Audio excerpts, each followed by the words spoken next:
What's good, everybody? Welcome back to Veterans Minimum. I'm your host, Nick Deas. At Nick Deas 10 is you can find me. Veteransminimum.com is where you can find all things VM. We got a very special guest in the building, East Coaster.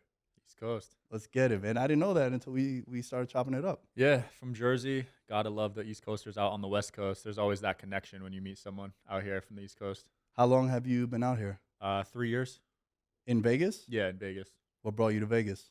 So I grew up in Jersey. Once my girl was in college. So after she graduated, we moved to LA. We thought that was the move, and it was not the move. So after 5 months of hell there during COVID, we literally packed up and drove to Vegas. And I stayed at the MGM for a month looking for a house. And this was when everyone was moving here. So it was really tough to get a house, but we eventually got one. Damn, it seems from everything that I've gathered, everyone treated Vegas and Nevada from California the way everyone from New York treated Florida during the pandemic. Like everybody was going down to Miami out there for vacation, and then they ended up just staying down in Florida. A lot of people left LA, and yeah, a lot of people left New York too. What was I did some homework on you, and your content is blowing up. Digital Social Hour is a business podcast. What was the first thing that really opened your mind to podcasting? I knew I wanted to get into content for a while. Always wanted to start a podcast, but just kept delaying it. And finally, when 2023 started, I was like, I'm doing this. So January 2nd, I just started filming episodes and got super lucky. The first episode I ever filmed got like 25 million views with that Kara girl. She sits on you while she cuts your hair. And then from there, Wait, hold on. What do you mean? so it's a barber, right? She's a girl, has like a fat ass and like fake body or whatever, and she sits on your lap while she cuts your hair. And then you could pay her extra if you want to touch her. You could pay her extra if you want her naked, stuff like that. And then that episode blew up. I can figure out why it blew up for sure. Damn, I didn't know that was a thing. Yeah, I didn't either until she came on, and it was a good episode. Damn.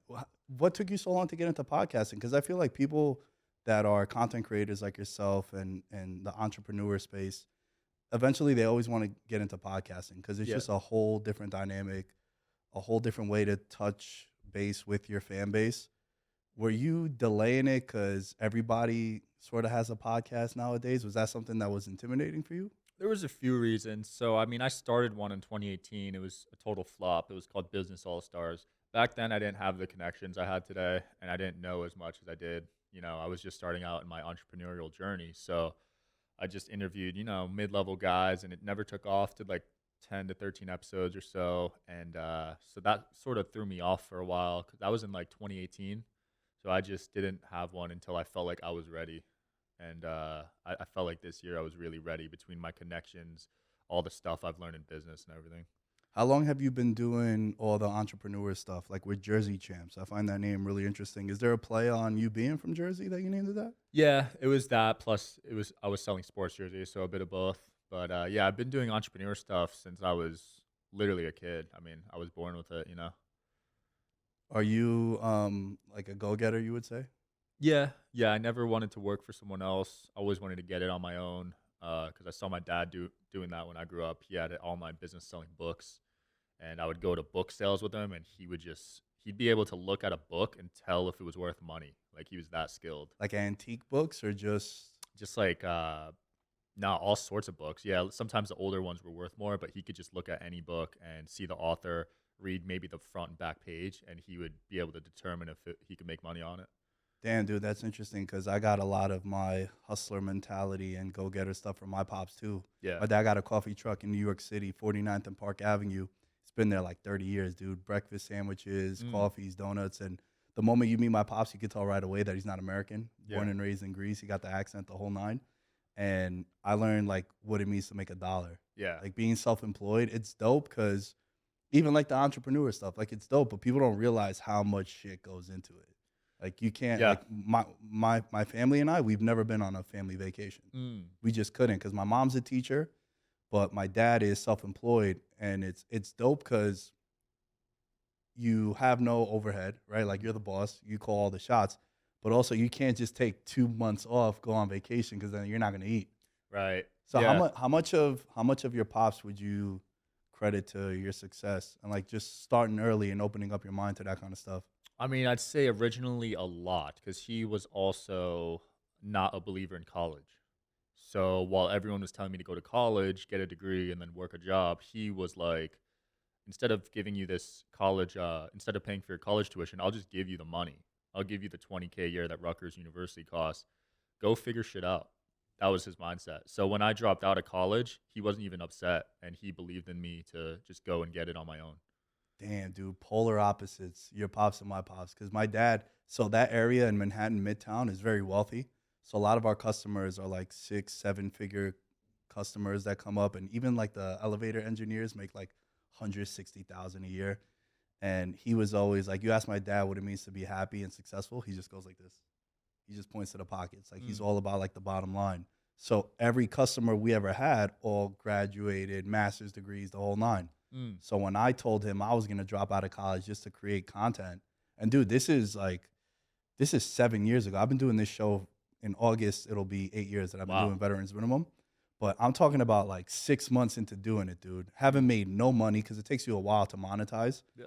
And I didn't start making money until like the 4 year mark because we started a Patreon. Mm, And that also fluctuates because that's the hardcore fans that donate money every month. They get certain perks and incentives. But I was not making no money yet. So mm. for my dad to just be like, yo, you're gonna drop everything to just talk to this microphone and who knows who's listening, this is what you want to do. And he was furious. And I was Mm, working with him at the time too. Like that's what I was doing. I call it now, I coined it the dream supply because that let me pursue all the things I wanted to pursue. mm. I don't know if I'd be as sharp and awake and just self-aware if I would have went to school and finished. Yeah, I think everything happens for a reason, Yeah. and I looking back, I'm glad I did it. And there's benefits to college, but it just wasn't for me. I feel like that's a talking point for your show often. Yeah, I did some homework and I was listening to some of your clips and then I was listening to some of your pods. And I feel like that conversation comes up often. I ask almost not almost every guest, but a lot of guests that are successful. Do you think college was worth it? And then if they're on the older side, I ask if they plan on sending their kids to college because I'm just very curious on how other people view it. How do you view that? Uh, As far as like one day you have kids, how would you yeah, if approach I have the kids, I college mean, conversation? it depends on what they want to do, right? Like for entrepreneurship, I wouldn't recommend it because you could just spend that money on a mastermind or a networking event or a business conference, and it's a much better return on investment. But if they want to do, become a doctor, a lawyer, then they got no other choice. That's exactly it. My answer is the same as yours. If you want to be a doctor, a lawyer, a vet, with animals, like something like that, where there's a specific reason why you have to go to school for that, like YouTube's not going to teach you that, Yeah. right? Like that's impossible. Everything that I've learned to do with the content has been through YouTube. Hmm. University, I got a master's degree there. I just Google everything, YouTube everything. And I feel the same way, dude, where if you wanted to go be a teacher, look, my mom's a teacher, right? I don't know if I would want to send my kid to school. Mm. Like that's not, I don't know. It's a weird dynamic because I feel like that's something where the cost to go to school, you're going to be paying your student loans forever. Yeah.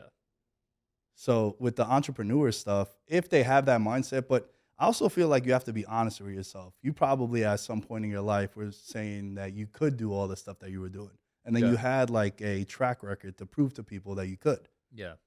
Was that the case? When I was starting out, it was a lot of belief in myself, but yeah, once I got the track record after a few years, having sales and stuff, it definitely helped for sure. When did your pops sort of give you that cosign too? Honestly, he was early, like literally the day I dropped out, to be honest. But my mom, it took probably a year or so because she's Asian, so like education's super Mm, important, with Asians. And growing up, I was in a school of a lot of Asians, and I always got the worst grades out of them, so I never really fit in with them.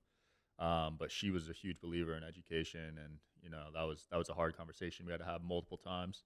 yeah, I can imagine, dude. My mom was crazy. Polar opposites, our two families, because my dad was so about like school, school, school. And my mom, she was also saying like a lot of mom stuff, like, as long as you're happy and, Hmm. and you're building towards something. But it wasn't until I started working with Will Blackman when I was doing that pod where I started making like serious money. Mm. And I was making money to the point where I told my dad, like, yo, I'm not going to flip eggs anymore. Like I'm not waking up at 2:30 in the morning Hmm. to go into the city. Cause then I was finally making money and then monetizing the podcast and the Patreon and all these different incomes that I had. Mm. And that's like 18 months ago, bro. Wow. it took me a while to get to that point where I was still working and still grinding it out.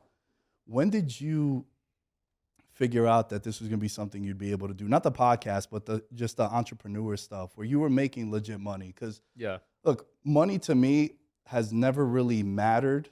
I know that sounds weird to say, but like, I like the freedom of it that comes from money. Yeah. And I just never wanted to flip eggs. It was like my main goal. Like I always tell people like, yo, everything that I'm doing now, I'm winning, man. Like it's the happiest I've ever been because I'm doing a lot of cool shit. I get to talk to people like you. I get to come to the Win to record my podcast. When I was telling you before how I used to record my shit back in Queens, just had 2 iPhones set up. I'd have to clap to line up the audio, this whole process. And now I'm in this studio. Like I don't take it for granted. Yeah.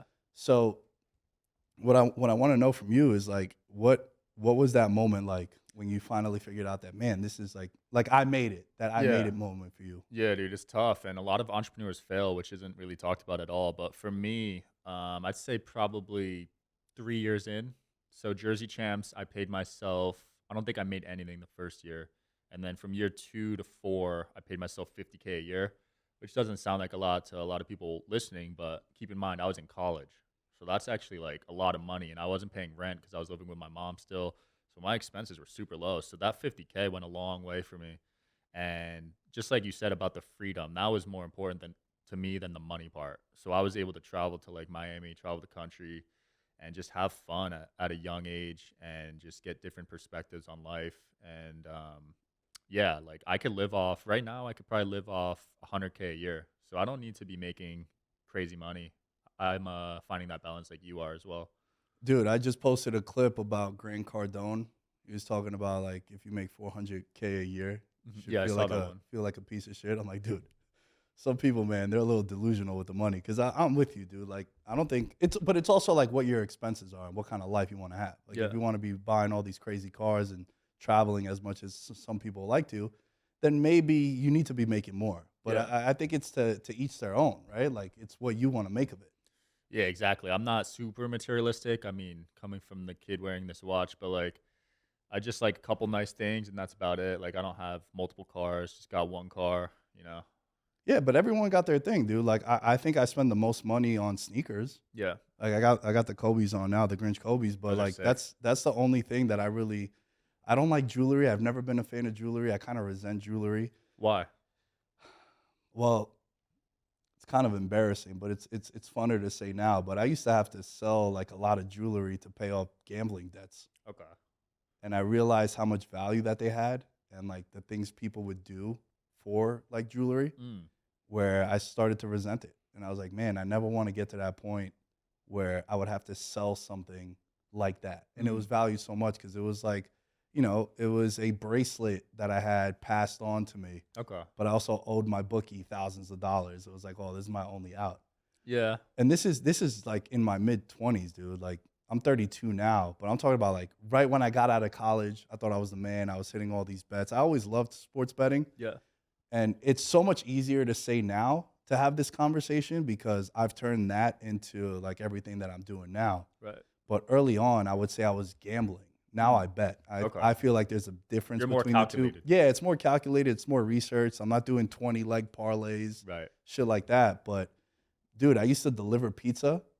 And if I knew I was making $500 a week, I was betting like $600. Wow. Yeah, I was cracked out on it, man. And then when I started creating the content, what really helped me was the adrenaline rush I would get from me putting a $100 bet and winning. If fans, you hit me up and you're like, yo, good call on the Giants, I would get that same rush. So I'd feel like, yo, I feel like I want to bet because now Sean is going to start listening to me more because through the content because I'm giving out these good plays. So I I didn't bet for about 4 or 5 years when I first started creating content. And then once I started making money, now I say that I invest my money in sports betting. People find it weird. Right. It's also it's funny to say, but like you said before, it's more calculated than it was in the past. So what's your win percentage on sports betting right now? UFC's probably my strongest. And then the NFL, I do really well. I hit 62% on NFL last year. Wow. I'm around 58% since I started creating That's really content. good, man. Anything above 52 is profit, right? 54 if we want to 54. get like exact. Yeah, yeah. I mean, dude, and I always say how in high school, if I was to show up to my parents with a 55 on my report card, they'd beat the shit out of me. Yeah, But yeah. here it's like, yo, 55. I could ask people to give me money to, Yeah. do picks and whatnot. Nice. But I really bet on like 3, 4 sports, dude. I think that's a big difference for me too, because if you just hit me up and you're like, yo, what do you like on the Monday Night Football game? Hmm. If I don't like something, I don't bet it. But Okay. some people can't comprehend that. And that's the difference, what I think, between gambling and betting. Right. You just want to bet that Monday Night Football game because it's Monday night Mm. and you're at the bar with your buddies. Right. You could do that. But as long as you know that you can have fun with it, which I think a lot of people in the sports betting space, it got to be like, what's your ROI? What's your against the spread record? Right. Sometimes you could also just have fun, dude. If us Yeah. two are at the bar and we're watching the Knicks game, it's like, yo, let's Yeah, let's yeah. throw $50 on the Knicks. Why not? I notice when I bet, I definitely watch more intensely, and it's more fun. Oh yeah, that's dude. The NFL is the most hypocritical league ever because they were so against sports betting all these years, Hmm. and now they got a team in Vegas, which is hilarious. And almost every team has a sports book that they're associated with. Right. Why else were you watching the Jaguars and the Titans on a Thursday night football game? Because of what you just said. Yeah. It's like, yo, I throw $50, I throw $20 on it. And yeah, there's the fantasy aspect too, but a lot of it is because, yo, I got the Jaguars +7 and I want to see if they're going to cover. Yeah. It makes it more intriguing without a doubt. Yeah, 100%. And I like betting against my friends too, just for fun. Oh, dude, I have so many friends that I'll ask them what the pick is that they like. And I'm like, oh, thank Yeah. God I'm on the other side already. Yeah, I got a playoff bet, NBA playoff bet with my friend right now. So each round we're predicting who wins, and then loser pays dinner that week. Okay. Just little fun bets, you know. How's it going so far? We tied the first round, so now we're in the second round, and we'll see who wins that round. Before we get into NBA, is basketball your favorite sport? Basketball is my favorite sport. I see the clips. You could dunk and shit. I could dunk. I hired a vertical jump trainer. So this guy, So you cheated. it's not cheating, you know. His name's Chase Skinkiss. Shout out to Chase. He lives here in Vegas. 50-inch vertical. He had a 50-inch vertical in his prime, which for people watching, that's how high Michael Jordan jumps. God damn. So Dude, like over 40 is good. yeah, and not to be like racist. This guy's white, and he just trained like super hard. Like he couldn't jump at first, and he just did all these exercises, trained it all the way up to 50 inches, and then I hired him for like a month. And dude, like sometimes I would throw up after the trainings. They were that intense, but he got my vert up like 6 inches. Damn. So you could throw it down? Yeah, Like alley oops and shit, everything? Or off an oop, 1 foot, 2 foot, windmill. Yeah. damn, so these coaches are legit. Like it really Yeah, helps? We'll go with someone with a track record. I could see on his Instagram all Right, the right, clips. right. You can't just hire anybody, but yeah. Damn. What would you say outside of basketball is your favorite sport to watch? To watch, let me think. I don't watch many sports. I'm more of a highlights guy because I'm so busy. But probably hockey in person. Yo, hockey's the best. Yeah, but in dude. person though. Yeah, I was talking about that on the last show, how my 2 favorite sports to go to in person, hockey and UFC. Yeah. And I would say football is my favorite, but dude, it's gonna sound super bougie. I would only go to like a primetime game Yeah. because the football product is so good on Sundays. You got Red Zone, you got DirecTV, you got all these Sunday tickets and shit. And it's fun to watch it from home. But the primetime games, the reason why I say that is it's a lot cooler because there's nothing else going on, right? It's a standalone game. And I hate going to games in person, bro. Yeah. I'm For, not for a, football. For football, I'm not a fan of it. I feel that. Hockey is the best. And you ever been to a UFC? Yeah, I went to one in Vegas, yeah. So the Nelk boys have a suite, a Happy Dad suite. So I went there once and saw it. It was pretty intense. It's the best, man. It's Yeah. the best. It's cool the way it's spaced out too. So like if you gotta go next for beers, you don't gotta be like, damn, I'm gonna miss something. It's like right after the fight, you have a 15 to 20 minute window. They move the lines quickly. It's the pacing of it is amazing. And also like bang for your buck, dude. Like I like going from the first fight. Because I also bet. Yeah. Do a little So you bet DJing. on even the side fights, like the smaller ones. Oh yeah, yeah. I think there's a big market. There's I should say their bigger mispricings are in like the prelim fights. Because everyone's gonna know about the main event. Right. And I think one of the reasons why I've done so well in the UFC and betting is because it's a 30-year-old sport, but sports betting on UFC has gotten popular ever since Conor. Because now a Conor McGregor card or one of these big Adesanya or John Jones cards, they generate as much money as like a football Sunday. So they're becoming much sharper with it. but it's still relatively new. Like there's so many times where I'll just look at a line, I'm like, oh, that's just wrong. Right. That's just wrong. You just take advantage. Oh yeah, you have to. Yeah, like this guy should be the favorite, or he's not as big a favorite as he should be. Like, he's minus 200. You should be minus 900, right? So there are spots like that, but those are. I like basketball too. Definitely like basketball. Playoff basketball is amazing. Yeah. Being from the East Coast, you've been to Knicks games? I've been to one, yeah. Like even when the Knicks are trash, bro, the Garden is so lit. I went while they were trash. Yeah, it was still a fun time. Yeah, it's unbelievable, dude. Have you been watching the basketball, the playoffs? So I watch all the highlights, on YouTube. What do you think of what's going on with the Heat and the Knicks? I want the Knicks. Butler was injured, so I think that's why they won the last game. But yeah, I want the Knicks to win. Dude, I was watching the game yesterday when it was on, and I was here at the studio, and I couldn't believe how close it was, even without Butler. That's I was like, what the hell? That's not a good sign, man. That's not a good sign. Yeah. And now they're playing on Saturday, which is wild because they got like a 4-day break in between. Why'd they do 4 days? I thought it was 2 days. I don't know. I was on Twitter. I was trying to figure out like, why is there such a big layoff? Yeah. Usually they would play by Friday, but now they got to go to South Beach, and that's a nightmare to go down there. The Miami flu. Yeah, they might have to win one of those too. Yeah, and also there's a lot of distractions in South Beach, man. They're not just going to go there and stay in the hotel. Like the Heat have one of the best records at home in playoff history because you have a lot of shit you could do. Too many distractions, yeah. That's true. Are you a fan of Jimmy Butler? I like him. Yeah, are you? Yeah, I don't like him this series because I'm a Knicks fan, but it was definitely helpful that he wasn't out there. I couldn't believe they beat the Bucks, man. I was like surprised, to be honest. Do you feel like seeding even matters anymore? Because that's a conversation I've been having lately. Because you got a 7 beat the 2 in the West. You had the 8 beating a 1. You had a 6 seed beating a 3 seed. Granted, it's LeBron and the Lakers, it's the Warriors, but still, like, I don't feel like the seeding matters anymore, dude. Not as much as I used to because of all these players getting injured and all these players resting and stuff, but it used to in the past, I think. Yeah, and I think that's exactly it. Dudes are missing 20, 30 games. They don't care if they're the 7 or 8 seed Like Butler anymore. doesn't care in the regular season. Yeah, they just want to get in the dance, and then from there they can make noise. Yeah, for sure. What would you say? So you being from the East Coast, were you a Knicks fan? I was a Nets fan, so I grew up in Jersey. Okay. So when it was the New Jersey Nets, I was a huge Nets fan. Are you following them now that they're in Brooklyn? Nah, once they changed, I was like, nah, I don't like that. Kind of like broke your heart, Yeah, right? yeah. When you betrayed me? Yeah. Nah, I feel you, dude. I've realized, and I tell people all the time, how the only real basketball team in New York is the Knicks. The Nets, like, no one really cares about the Nets. I don't know any Nets fans personally, yeah. There aren't any. That's why.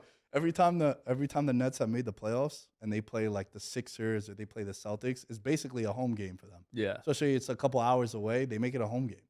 Pretty much, yeah. They got swept, man.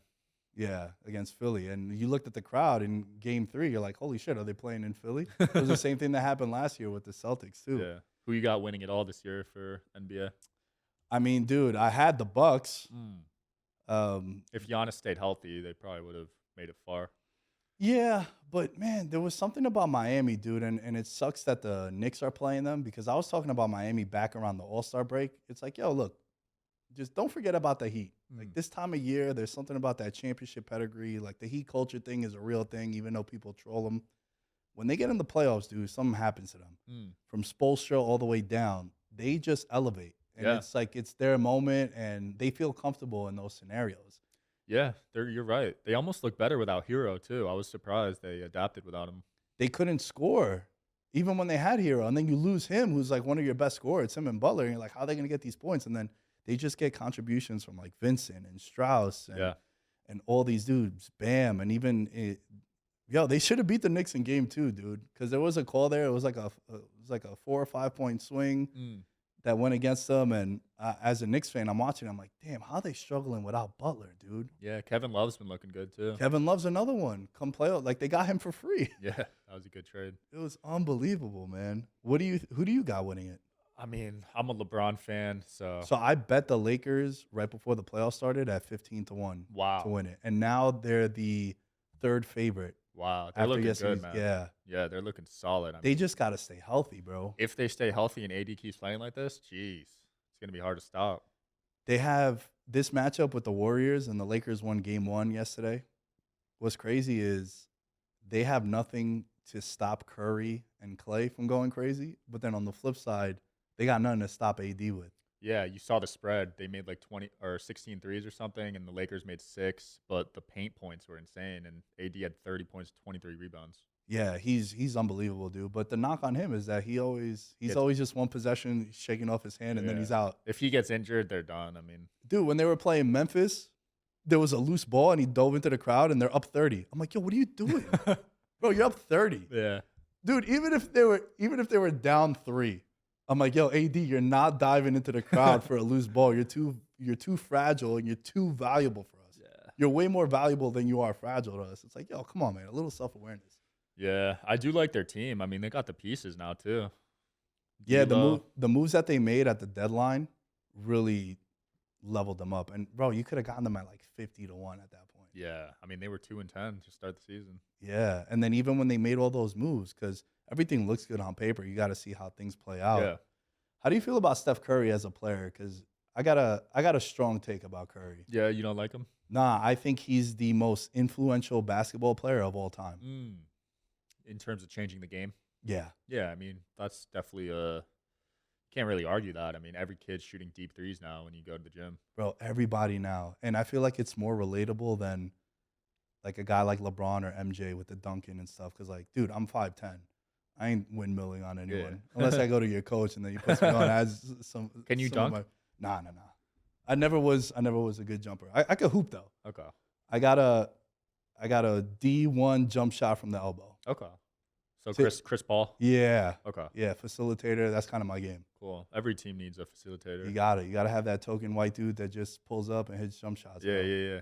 But yo, Curry now, if you look at his impact on the NBA right now, and like you said, every kid at the gym now is pulling up from 30, 40 feet.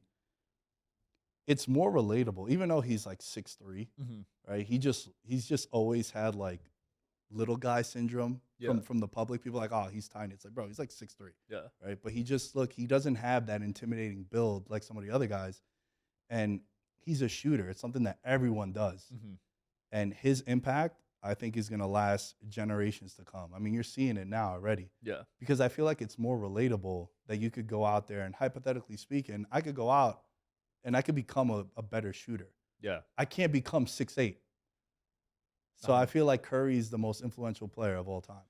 Like already, I'm ready to say that. I'd agree. I can't think of anyone that changed the game like he did. So yeah, I'd agree with that take.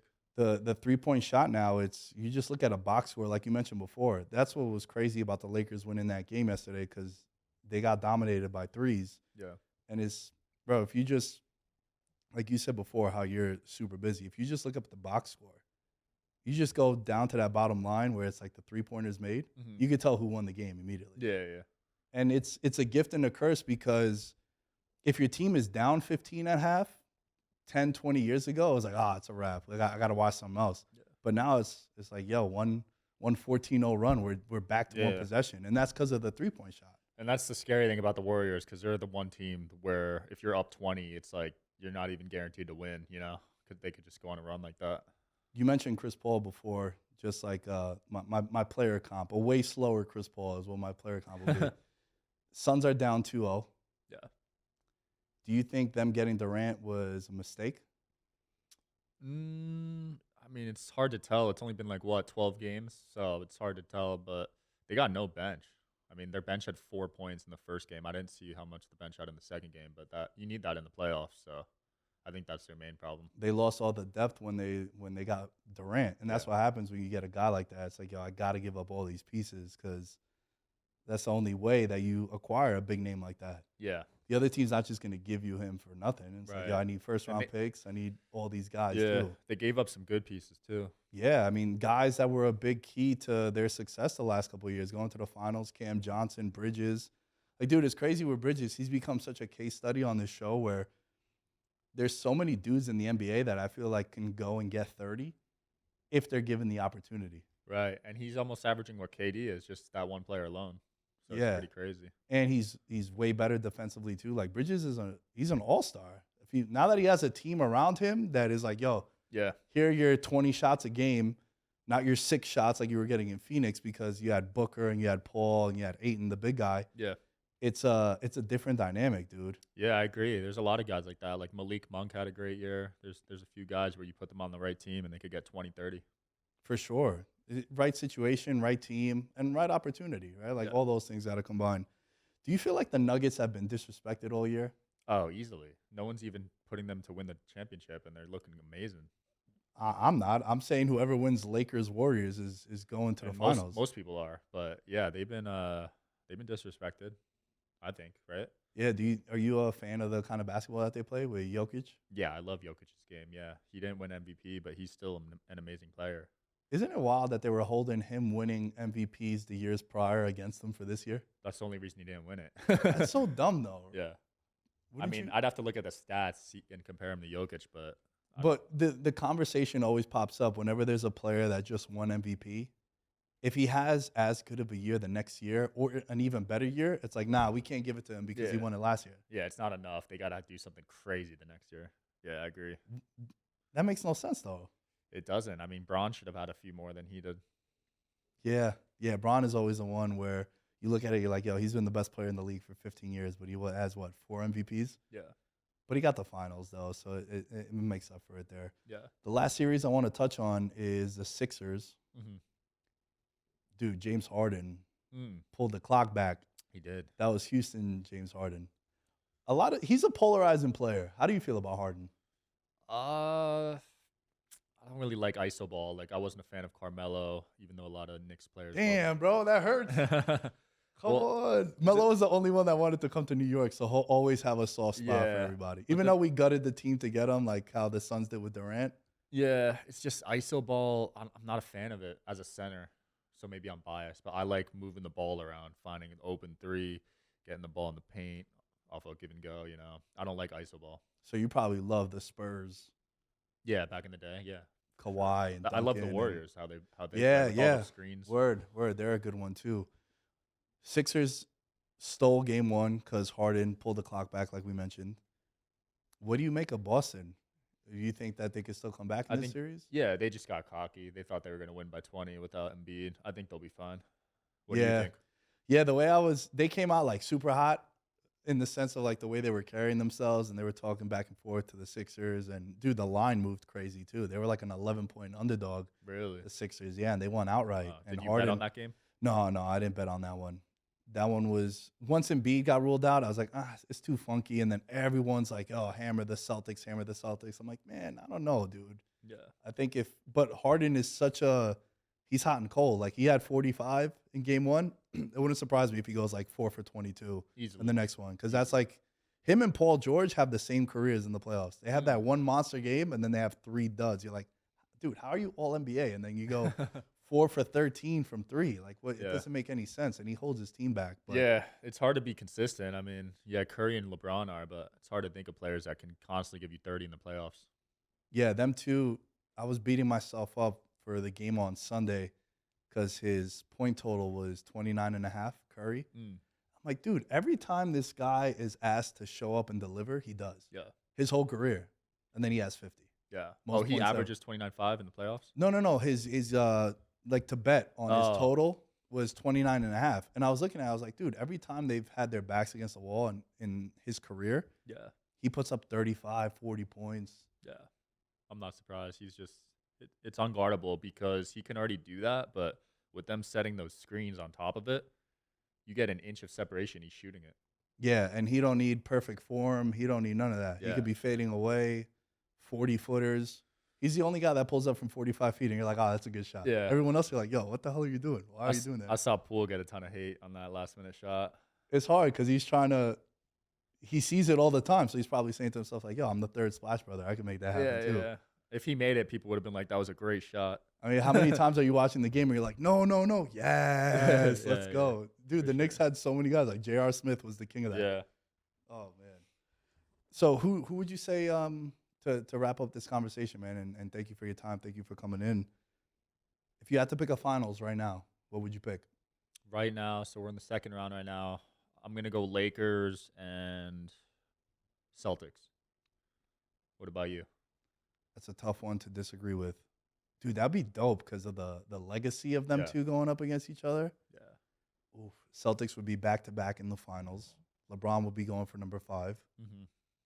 If LeBron gets 5, do you think that changes the conversation with him and Jordan? I think he'll need 6. Yeah.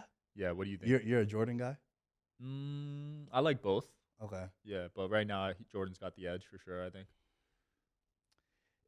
The conversation with LeBron is so wild to me that he gets hate for losing in the finals. Mm-hmm. It's like, bro, he got to the finals. Yeah. That's crazy. You know what I would do for the Knicks to make the finals? A lot of weird shit, bro. Yeah? A lot of weird shit, yeah. How weird we talking? Like, whatever you want to decide is weird in your head. would you streak the court? To make the finals? Yeah. Yeah, if I could go back to a game, for sure. Yeah, if I'm not banned for life because I got to be going to the Garden. Yeah, that was an easy one. I thought you'd get even crazier than that. But okay. Him making the finals all those years and being discredited for it is crazy to me. It's crazy because the teams he was playing against were the best of all time. But is it better? But my thing is, like, is it better for him to either not make the playoffs or lose in the first round than losing in the finals? You as a fan, right? Like, think about you when you were a Nets fan. Mm-hmm. If the Nets were making the finals, how hype would you be? Yeah, they made it back to back and they got swept both times, but it was hype. But you were excited, right? Yeah. Like, would it have been better if they got swept in the first round? Nah. Yeah, it's more exciting that you get to hang a banner, you win your conference. Yeah. It's an accomplishment. It's like, dude, I don't get it. And I think if LeBron gets 5, even though he doesn't have 6, that's where I would disagree with you. I think that I already think that he's surpassed him, honestly. Whoa. Yeah. Longevity plays into your greatness too, man. He's been doing it for 20 years at the highest level. So he's your GOAT right now? Yeah. Wow. Yeah, I mean, the game's gotten a lot more competitive too. Like every team has like studs, so it's a lot harder than when Jordan was playing. When Jordan left on his retirement, the Bulls were the 3 seed. When LeBron left Cleveland, they had the number 1 pick in the draft. He's had to carry more weight, you're saying? And he's left a bigger impact on the teams that he's left. Interesting. It's a fun conversation, man. It is. Yeah. I'm rooting financially. I'm rooting for the Lakers to win the finals, but also from a storyline standpoint with LeBron, man, I think that because that's going to dominate the whole summer. Yes. Up until football starts, he'll be like, "Yo, is he the GOAT now? Is he the GOAT now?" You're going to be seeing that all the time. Skip might have to finally admit it. Yeah, it's going to take a lot for him to admit it. He said they're going to the finals. Did you see that? Yeah. Yeah, I was like, whoa. What happened? He's never been a Bron believer. Yeah, like what happened, bro? You all right?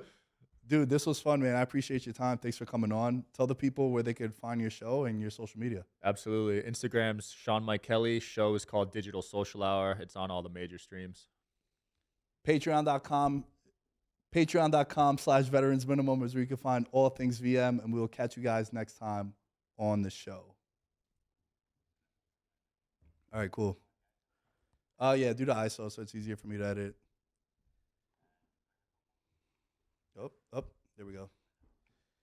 Support for the show comes from Patreon, patreon.com/Veterans Minimum. We're at 60 patrons, trying to get to 100 by week 1. Check it out, and we'll catch you guys next time on the show.